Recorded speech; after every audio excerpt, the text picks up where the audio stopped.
Hello, Nigel Maughan again. I'd like to answer a couple of queries I've had. My videos have only generated two queries, and the first one, I would like to confirm that in most of them I am wearing trousers. This, the second query, yes, most of the t-shirts you see me wearing are my own design. Particularly like this one. What I want to talk to you about was a lot of people know that I drew for a variety of periodicals, mainly like professional magazines and which are illustrated articles, and I drew lots of strips for magazines like Viz and all the general sort of adult humour magazines that came along afterwards. I wrote and drew for them for many years, but my mainstay over most of the period of my drawing career was a magazine called Police Review. I was a serving policeman, and I used to draw for them. I did quite a few things. I used to write and draw full page scripts. Quite a few of them found their way onto the cover, and I used to illustrate articles, and I even did a little strip called Howard's End and the Last Straw, which was about the Home Secretary, basically sort of making pithy comments about government policy and things like that. And I drew for them, as I say, for 19 years, and it was quite a fairly sort of constant earner for me. And at one point, I was actually drawing for Viz and for Police Review, so both ends of the evolutionary scale there. Though pretty much, it was the same technique in both. I started drawing for them in 1980. I'd entered a Christmas card competition in 1979. I'd sent off a design for a Christmas card, and even though I didn't win, bizarrely, I didn't win the competition, as I say, but I sent a strip in, and they put it on the cover in January 1980. So from that point on, I used to draw strips about police life and that sort of thing.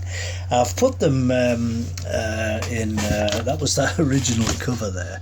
I've done a couple of books of them, the ones I could find anywhere, so there was enough for about 2 or 3 books actually. That's the actual cover. It's called the Foot Patrol, and it's just saying that you never see anybody out on foot and everything like that. And of course, I was a serving police officer at the time, and believe me, they don't like it.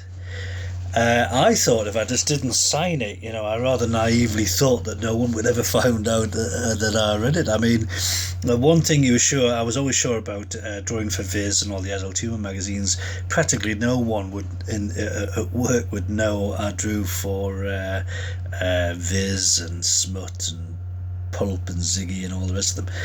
But everybody at work knew I drew for Police Review. And when I had this published, I got quite a universal sort of distrust of people. I think they all thought I was going to draw them and stick them on the cover of Police Review. But actually, in practice, I never actually drew individuals that I knew, though I did get a lot of phone calls of people saying, "Is that guy in your strip me? The custody sergeant in panel 5?" And I always just say, "No, it looks like you, but it's not actually you." And I don't know whether that they would have been flattered if I'd drawn them, but I think the general consensus was that they just didn't like it. I mean, in 1980, certainly 1979, 1980, the police force was a very, very different organisation, and anybody with a sort of talent for writing or drawing was certainly looked on with a massive amount of suspicion. And I drew these strips, and I drew them on a variety of subjects, and over the years, and they found their way into the comic, and occasionally people would comment on them, but mercilessly took the piss out of virtually everybody I knew in every department and all the rest of it. And that's all about driving school. They never forgave me. I know for a fact they never forgave me driving school. And And the CID man, that went down like a lead balloon. But I mean, I didn't really. Basically, I never have. I mean, I basically just didn't give a shit. I just drew something because I thought it was funny, and I think they had a sort of sting because, like all satire, it's based on truth, and so I made quite a lot of enemies. The funny thing was that didn't really matter so much. But of course, it was the police force, was a disciplined force, and I soon realised where you could cover cropper, because I did one called Staff Appraisal. This was an annual farce where you had to go and see a divisional commander, and he would summarise what you'd done in the year. You'd summarise what you'd done in the year to him, and then he sort of would announce things about your career development. And I'd done a strip. Actually, I hadn't done it for publication. And it was it was one of my earlier strips, well, when I thought no one would notice, and it was just basically the whole thing had been an absolute farce. That got all my details wrong, got my name wrong, blah blah blah, and then I just thought it was a hoot. So I do this. It appeared in Police Review, and my boss came and saw me, and he went, "Ooh, Nigel, oh, what have you been doing? You shouldn't take the piss out of the bosses, I've told you, not to." I said, he's not going to see it, man, is he? He says, "You're joking." He says, "I rang him this morning." Well, of course, to drop me in it, but anyway, he says, "I rang him this morning," he says, "and he's had something like 13 copies sent to him." I don't even know how they identified him, but there you go. Anyway, I mean, obviously, being detectives or whatever, I'm sure they worked it out. So he took it in good part. He thought it was hilarious. He thought it was great. I mean, generally, the bosses just didn't care. I think a lot of people who were, malicious backstabbers, which was virtually everybody I worked with, they worried more about it than the bosses did. I mean, a lot of these guys are sort of like all powerful demigods, and they didn't care about my little artistic pinpricks.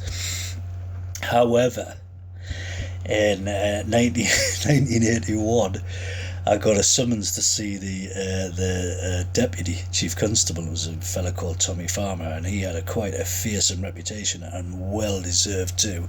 Wasn't a very, very nice guy, and I had to go and see him. And of course, I just rather naively took a few albums of my cartoons along, and he just tore into me. I mean, little Nigel there sitting there in his best suit and best bib and tucker, trying to backheel the photo albums underneath the seat, which he spotted, by the way, and had a looked at. And he actually laughed, but he just told me, he says, "I don't want," and this is his very words, he says, "I don't want to see any pictures of the boss with a big nose." And what he meant was himself appearing in Police Review. So I assured him that I wouldn't do any caricatures of the boss. I said, "I'm not insane." Anyway, so at the time, there's something called standing orders, and it said that you couldn't write an article or have something published without the chief constable's consent. So anyway, eventually the telephone rang, and it was one of these idiots superintendents that just has nothing to do all day other than be a prick in headquarters. And he rang me, and he said, "Hey, he said, standing order says you can't publish articles without the chief constable's consent."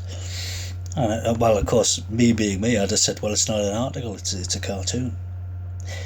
I said, in standing orders, it only said, because of course, me being me, I was well up on what I couldn't do. And he said, "Well, what if we changed it to include drawings?" I had a little bit of a think about it, and I said, "Listen,"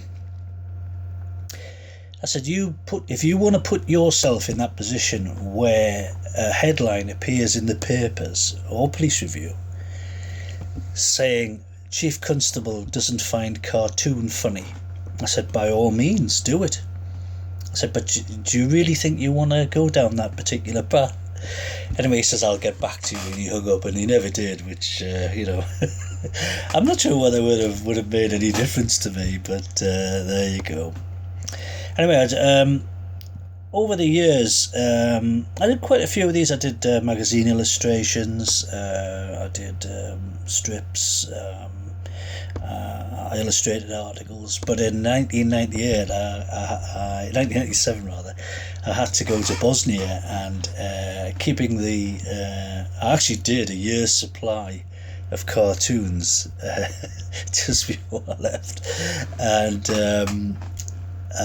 for everyone and everything I worked for, but the strain was a little bit too much. And when I came back, the editor of Police Review was a guy called Brian Hilliard, who I got on very, very well with, and Brian loved my sense of humour, and I liked him. He was a great guy, and he sort of retired about the same time I came back, and I was getting divorced, and basically I just stopped drawing for them, and the magazine sort of went online shortly afterwards, and so it sort of petered out, which is a shame. It would have probably been nice to get to the 20 years. Well, that's it. Me and Police Review. Did a couple of books, as I say. They're just prototype books. I don't think I'll print this one up. It's sort of a full book. I just don't know whether it's worth it, or whether anybody would be that interested in it. But it was fun. It was fun doing it. Now I see I've gone well over my 5-minute limit. I'll have to try harder next time. Bye.